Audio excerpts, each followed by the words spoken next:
A couple more stories about my boyfriend Dave. So one of the things we did is we went and saw the movie Forest Gump.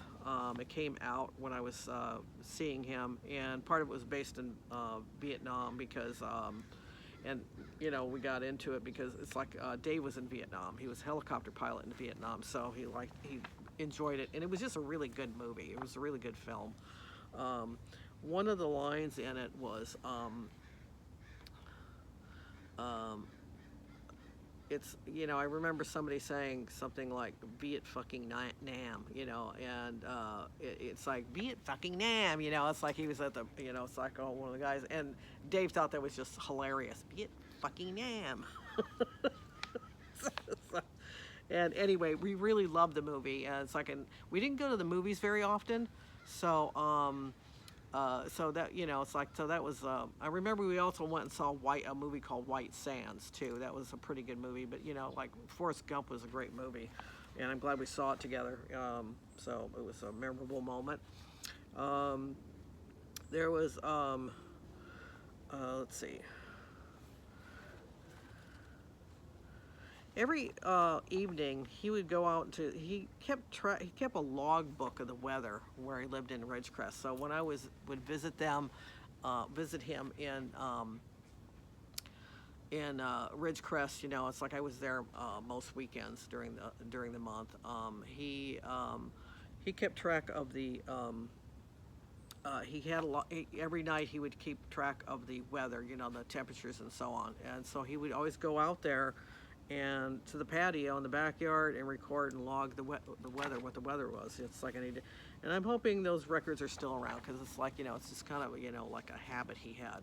Just like in the morning he'd get on the ham radio. He was a ham radio operator, and so he would get early in the morning. He'd check in to this one, set of guys that were on in ham radio. So he would do that too. Let's see. One of the things about him is he had a waterbed. It's like, I was never that crazy about waterbeds. The initial waterbed he had was like, it was was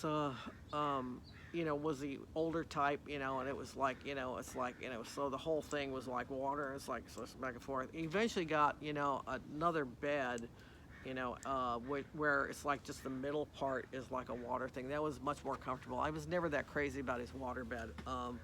But he liked it, and I think he had waterbeds since they, slept on a waterbed since they came out. And I imagine even the years after, after we broke up, I'm sure he still had a waterbed, so.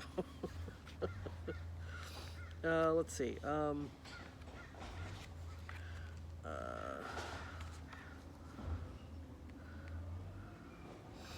Let's see.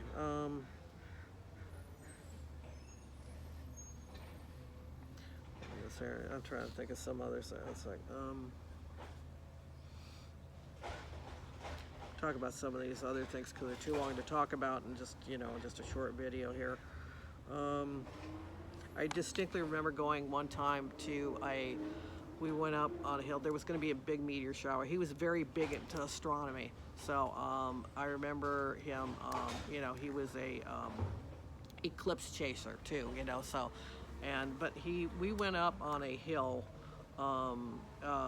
in where he lived, and you could see, the one nice thing about being out in Ridgecrest is like there's not a lot of light pollution, so you can see the stars and everything, a lot of stars every night and so on. But there was a meteor shower coming up, so we went up some oddball area out in the middle of kind of nowhere. It was in the general area where he lived, but we went up on a hill and we laid down a bit on we had cots and stuff, and we laid down and we watched meteor showers on this hill and stuff. And he was actually trying to count everything, and it's like, come on, it's like, I'm not going to sit there and count, but he, it's like, so that was an interesting and really good memory with him, just watching, late at night, watching the stars and so on.